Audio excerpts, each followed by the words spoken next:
आज मैं आपको एक अनोखी रहस्यमय कहानी सुनाऊंगा। अगर आप चैनल पर नए हैं तो अभी सब्सक्राइब कर ले तथा कहानी पूरा देखे। अंत में एक अनोखा रहस्य छुपा है। धन्यवाद। तो सुनिए। सृष्टि के एक युग में जब मनुष्य अपने इतिहास को बहुत अधिक महत्व देने लगा था, एक महान साम्राज्य था जिसका नाम कीर्तिपुर था। कीर्तिपुर अतीत की महान सफलताओं पर इतना गर्व करता था कि उसके नागरिक हमेशा अपने पूर्वजों की उपलब्धियों के बोझ तले दबे रहते थे। इस साम्राज्य का युवा राजकुमार यशवंत था। यशवंत अपने पूर्वजों की गाथाओं, उनके जीते हुए युद्धों और उनके बनाए गए भव्य स्मारकों से घिरा हुआ था। वो हर पल यही सोचता था कि उसे भी अपने पूर्वज जितना महान बनना है।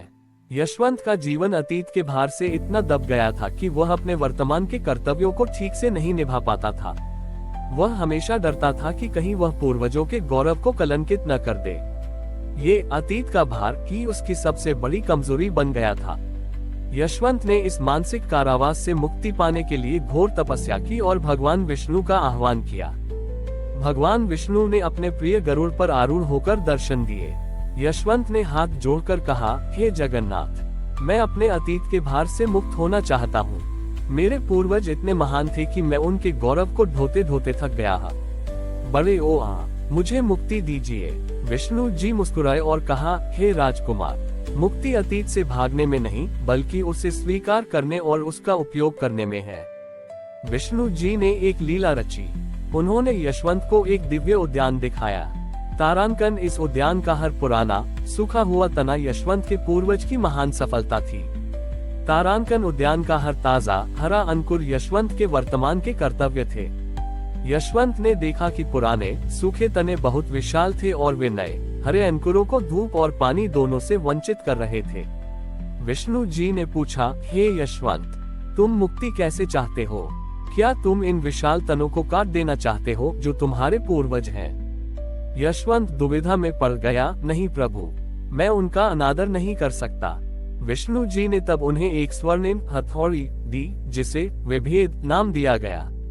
विष्णु जी ने समझाया, ग्रेटर देन तुम्हारे पूर्वजों ने तुम्हें मिट्टी और जल दिया है। अब इस विभेद की हथौड़ी का उपयोग करो। तुम्हें इन तनों को काटना नहीं है बल्कि इनसे सीख लेना है।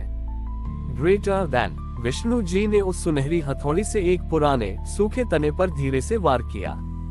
तना टूटा नहीं बल्कि उसके भीतर से पुरानी सूखी जड़ें बाहर निकल आई।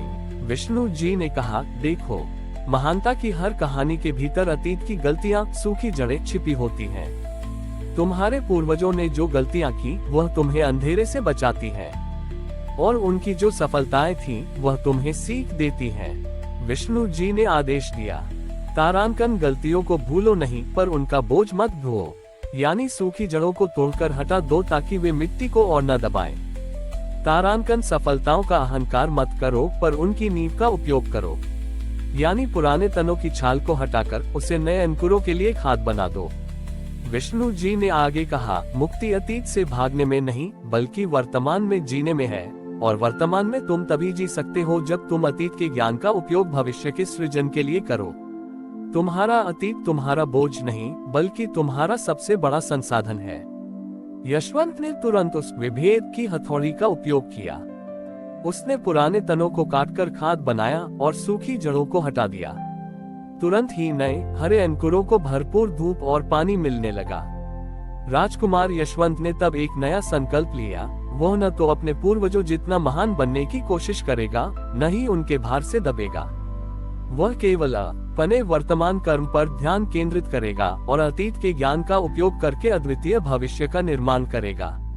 अतीत की महानता या असफलता का बोझ ढोना व्यर्थ है। मुक्ति तब मिलती है जब हम अतीत की गलतियों से सीखते हैं और उनकी सफलताओं के अहंकार को त्याग कर उस ज्ञान का उपयोग वर्तमान कर्म को बेहतर बनाने के लिए करते हैं। अतीत हमारा बोझ नहीं बल्कि हमारा संसाधन है। राजकुमार यशवंत ने विभेद की सुनहरी हथौड़ी ज्ञान का उपयोग करके अपने मन को अतीत के भार से मुक्त कर लिया था। अब वह केवल वर्तमान कर्म पर ध्यान केंद्रित करता था और अपने पूर्वजों के ज्ञान को अहंकार नहीं बल्कि संसाधन मानता था। लेकिन कीर्तिपुर साम्राज्य में एक सामाजिक समस्या थी, पुरानी पीढ़ी और नई पीढ़ी के बीच तीव्र संघर्ष। तारांकन वृद्धजन अतीत के तने कहते थे, हमारा अनुभव ही सर्वोपरि है। नए विचार केवल मूर्खता है। तारांकन युवाजन हरे अंकुर कहते थे, पुराने नियम केवल बोझ हैं। हमें सब कुछ तोड़कर नया बनाना चाहिए। इस संघर्ष के कारण राज्य के विकास के लिए कोई भी योजना सफल नहीं हो पा रही थी। हर नई योजना को पुरानी परंपराओं के नाम पर अस्वीकार कर दिया जाता था या हर पुरानी विधि को नया बताकर नष्ट कर दिया जाता था। राजकुमार यशवंत ने समस्या को समझा। अतीत और भविष्य दोनों ही वर्तमान को बाधित कर रहे थे। उन्होंने भगवान विष्णु का ध्यान किया और अपनी विभेद की हथौड़ी को सामने रखा। विष्णु जी ने इस बार एक साधारण राजमिस्त्री के रूप में दर्शन दिए, जिसके हाथ में ईंटें और चूना था। राजमिस्त्री रूपी हरि ने यशवंत से पूछा, हे राजकुमार, आप एक नया पुल क्यों नहीं बनाते? यशवंत, पुल कहाँ महात्मा? राजमिस्त्री, पुरानी पीढ़ी और नई पीढ़ी के बीच दोनों नदी के दो किनारे हैं।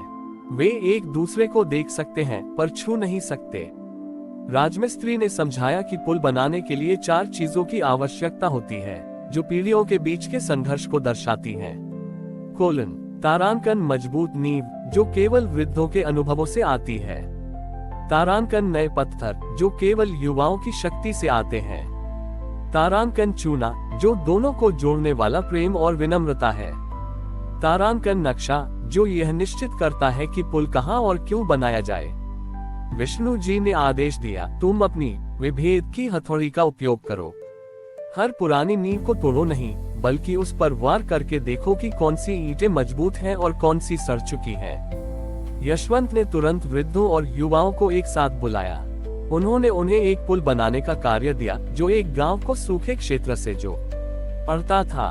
विभेद का कार्य। तारांकन यशवंत ने वृद्धों से उनकी सबसे सफल और सबसे असफल परियोजनाओं की सूची मांगी।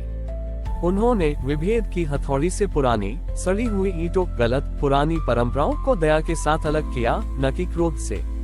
तारांकन यशवंत ने युवाओं से उनकी सबसे क्रांतिकारी और सबसे जोखिम भरी योजनाओं की सूची मांगी। उन्होंने उनकी ऊर्जा नए पत्थर को पुल की संरचना में जोड़ा, पर जोखिम भरे अव्यवहारिक विचारों को तर्क से हटा दिया। चूने का अनुप्रयोग। अंत में जब मजबूत नींव और नए पत्थर मिल गए, तो यशवंत ने दोनों पीढ़ियों को एक साथ चूना लगाने का काम दिया। वृद्धों ने अपने हाथों से युवाओं द्वारा लाए गए पत्थरों को विनम्रता से जोड़ा। युवाओं ने वृद्धों द्वारा रखी गई मजबूत नींव पर अपने पत्थरों को आदर के साथ रखा। जैसे ही पुल पूरा हुआ, वह केवल पत्थरों का ढांचा नहीं था, वह पीढ़ियों के ज्ञान और शक्ति का सेतु था। राजमिस्त्री रूपी विष्णु ने कहा, हे यशवंत, तुमने विभेद की हथौड़ी से केवल अहंकार को नहीं तोड़ा, तुमने समय को जोड़ा। तुमने अतीत के भार को ज्ञान में बदला और भविष्य के आवेग को स्थिरता दी। अब कीर्तिपुर एक सेतु साम्राज्य बनेगा, जहां अनुभव और नई ऊर्जा हमेशा एक दूसरे का सम्मान करेगी। कहानी का संदेश, पीढ़ियों के बीच संघर्ष को हल करने के लिए न तो अतीत को पूरी तरह त्यागना चाहिए और न ही भविष्य के विचारों को दबाना चाहिए। असली ज्ञान विभेद ये है कि हम पुरानी नींव की मजबूत ईंटों को पहचाने और उन्हें नई ऊर्जा, युवा शक्ति के साथ विनम्रता और प्रेम से जोड़कर एक शक्तिशाली और टिकाऊ भविष्य का निर्माण करें। हमारी और भी आध्यात्मिक एवं अनोखी कहानियां देखने के लिए हमारे चैनल पर जाएं तथा धार्मिक एवं पौराणिक अनोखी कहानियां हमारे चैनल पर है। कृपया जाके देखें तथा हमारे चैनल को सब्सक्राइब करके रखें और वीडियो लाइक जरूर करें। धन्यवाद।